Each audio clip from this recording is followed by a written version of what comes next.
Hello എല്ലാ കൂട്ടുകാർക്കും നമസ്കാരം. സീരിയൽ മാനിയ വെറൈറ്റി സ്റ്റോറീസിന്റെ ഏറ്റവും പുതിയൊരു വീഡിയോയിലേക്ക് എല്ലാവർക്കും സ്വാഗതം കേട്ടോ. അപ്പോൾ ഞാൻ എത്തിയിരിക്കുന്നത് നമ്മുടെ മൗനരാഗം സീരിയലിന്റെ ഇന്നത്തെ ആ ഒരു സൂപ്പർ ഹിറ്റ് വിശേഷമൊക്കെ ആയിട്ടാണ്. നേരെ നമുക്ക് ആ ഒരു കഥയിലേക്ക് പോയാലോ. അങ്ങനെതാ നമ്മുടെ വിക്രത്തിനെ ജയിലിൽ നിന്ന് ഇറക്കുന്ന കാര്യമൊക്കെ കാർത്തികയുടെ അടുത്ത് പ്രകാശൻ സംസാരിക്കുകയാണ്. പ്രകാശൻ കാര്യങ്ങളൊക്കെ പറഞ്ഞു വരുമ്പോഴത്തേക്കിനും വിക്രം ആണെങ്കിലോ ശരിക്കും പറഞ്ഞാൽ രൂപക്കൂട്ടിലിരിക്കേണ്ട രീതിയിലുള്ള ഒരു സാധനമായിട്ട് മാറുക. അങ്ങനെ ഇവർ വലിയ കാര്യത്തിന് സംസാരിച്ചു. അത്രയും നന്മ നിറഞ്ഞവനാണവൻ.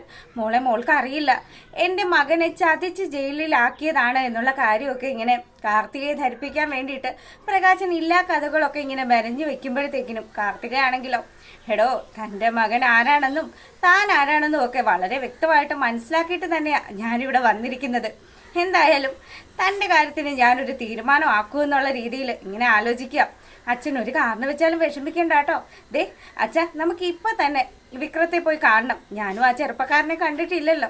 അങ്ങനെ നമ്മുടെ കാർത്തികയും പ്രകാശനും കൂടെ ജയിലിലെത്തി. അപ്പോൾ വിക്രത്തെ കണ്ട പാടെ തന്നെ കാർത്തിക ഇങ്ങനെ മനസ്സിൽ വിചാരിച്ചു, ഓ ഇവനാണോ രാജകുമാരൻ? എന്തായാലും ഇയാളുടെ രാജകുമാരൻ ഒരുപക്ഷെ ഇവനായിരിക്കും. ഇവനാണ് ഈ കണ്ട കൊലയും അതുപോലെ തന്നെ അപകടങ്ങളും ഒക്കെ ഉണ്ടാക്കിയത്. ചേർത്തിമാരെ ഇട്ട് വട്ടം കറക്കിയവനാണ്. ഇവനെ അങ്ങനെ വെറുതെ വിട്ടാൽ പറ്റില്ല. അങ്ങനെ പ്രകാശൻ്റെ ആ ഒരു കാര്യമൊക്കെ പ്രകാശൻ കാർത്തികയെക്കുറിച്ചും കാർത്തിക മേഡം ആണ് ഇപ്പം നമ്മളെ സഹായിക്കുന്നത് എന്നുള്ള കാര്യമൊക്കെ ഇങ്ങനെ വിക്രത്തിൻ്റെ അടുത്ത് പറയുകയാണ്. അപ്പോൾ വിക്രം പറഞ്ഞു, വളരെ ഉപകാരമുണ്ട് മേഡം. എൻ്റെ അച്ഛനും അമ്മുമ്മയ്ക്കും ഒക്കെ സഹായമായിട്ട് മേഡം പുറത്തുണ്ടല്ലോ. എന്തായാലും വിക്രം, അച്ഛനെ ഞാൻ അച്ഛനാണ് വിളിക്കുന്നത്. അതുകൊണ്ട് തന്നെ വിക്രം എനിക്ക് അനുജനായിട്ട് വരുമെന്ന് പറഞ്ഞപ്പം നമ്മുടെ പ്രകാശനൊന്ന് കാർത്തികയെ നോക്കി. പ്രകാശൻ്റെ മനസ്സിലിരിപ്പൊക്കെ വേറെയാണല്ലോ. അങ്ങനെ വിക്രം വിഷമിക്കൊന്നും വേണ്ട കേട്ടോ, എത്രയും പെട്ടെന്ന് തന്നെ വിക്രത്തെ പുറത്തിറക്കാനുള്ള കാര്യങ്ങൾ ഞാൻ ചെയ്തോളാന്ന് പറഞ്ഞു. അങ്ങനെ വളരെ ഹാപ്പി ആയിട്ട് നമ്മുടെ വിക്രം നിൽക്കുമ്പം കാർത്തിക പറയുകയാണ്, അതെ ഇനി നിങ്ങൾ അച്ഛനും മോനും കൂടെ എന്തെങ്കിലുമൊക്കെ സംസാരിക്കാനുണ്ടാകുമല്ലോ, ഞാനങ്ങ് പോവുകയാണെന്നും പറഞ്ഞിട്ട് അവളങ്ങ് മാറി നിൽക്കുകയാണ്. ഈ സമയത്ത് പ്രകാശൻ, മോനെ നമുക്ക് കിട്ടിയ ഏറ്റവും വലിയൊരു കച്ചിത്തുരുമ്പാണിത്. ദേ പൂർണ്ണമായിട്ടും അവളെ വിശ്വസിക്കാം. അവളൊരു അച്ഛൻ്റെ രീതിയിലാണ് എന്നെ കാണുന്നത്. എന്തായാലും നിന്നെ പുറത്തിറക്കാനുള്ള കാര്യങ്ങളൊക്കെ ഈ അച്ഛൻ ശരിയാക്കി തരാമെന്നൊക്കെ പറഞ്ഞു. അച്ഛാ വലിയ ഉപകാരമായി. ഇനി എനിക്ക് ഇറങ്ങണം, എനിക്ക് അന്തസ്സായിട്ട് തല ഉയർത്തി ജീവിക്കണമെന്നൊക്കെ പറഞ്ഞിട്ട് വിക്രം ഇങ്ങനെ നമ്മുടെ പ്രകാശൻ്റെ അടുത്ത് ഒരുപാട് കാര്യങ്ങൾ സംസാരിച്ചു.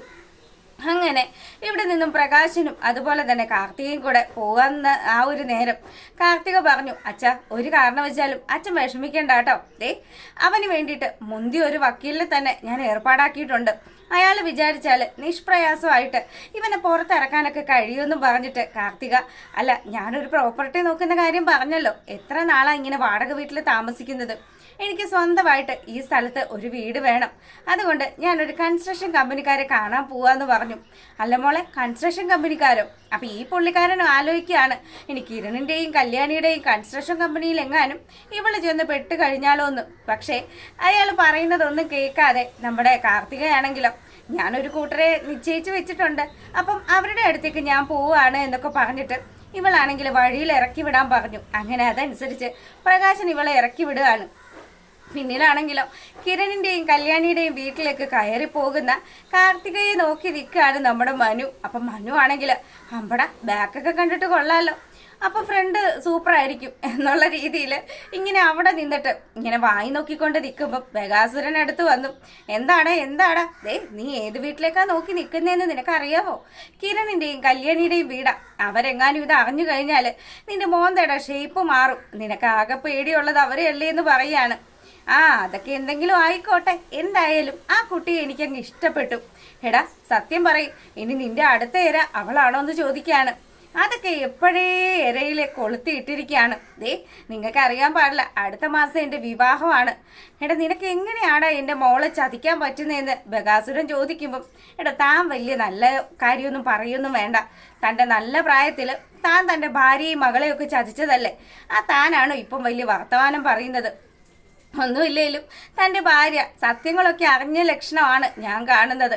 ദേ അവരുണ്ടല്ലോ തൻ്റെ കാര്യത്തിൽ ഒരു തീരുമാനമാക്കും. അതും പോരാഞ്ഞിട്ട് താരക വന്നിട്ട് ബാക്കിയുള്ള കാര്യങ്ങളും കൂടെ സെറ്റ് ചെയ്യും. തൻ്റെ കാര്യം പോക്കാടോ എന്നും പറഞ്ഞ് ഇവനാണെങ്കിൽ മേളിലത്തെ നിലയിൽ പോയിട്ട് ആ പെണ്ണിനെ നോക്കാൻ പോവാണ്. ഇവനെയൊക്കെ എന്നാണാവോ ഇനി നന്നാക്കി എടുക്കാൻ പറ്റുന്നത്.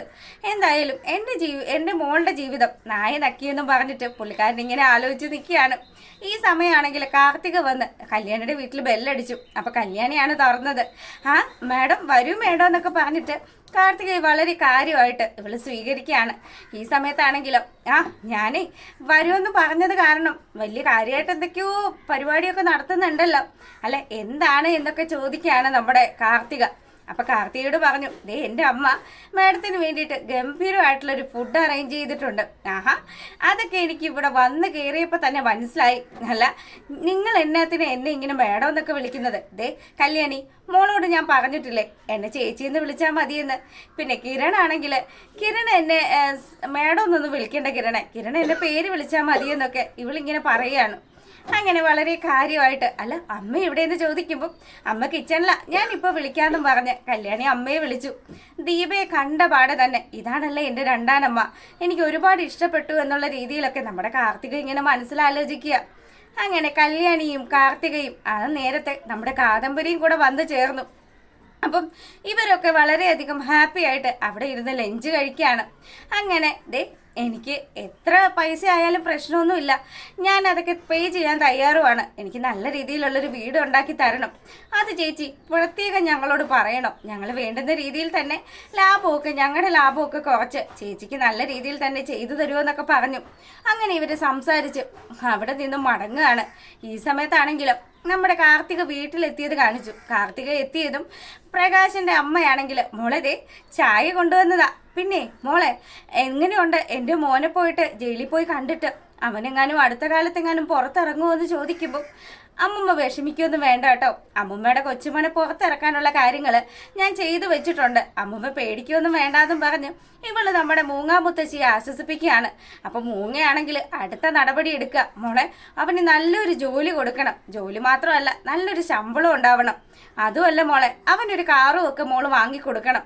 നോക്കട്ടെ തള്ളയുടെ മനസ്സിലിരിപ്പ് എന്തൊക്കെയാണ് എന്നുള്ള രീതിയിൽ നമ്മുടെ കാർത്തിക ഇങ്ങനെ ആലോചിക്കുന്നത് കാണിച്ചുകൊണ്ടാണ് നമ്മുടെ മൗനരാഗം സീരിയലിന്റെ ഇന്നത്തെ വിശേഷം അവസാനിക്കുന്നത്.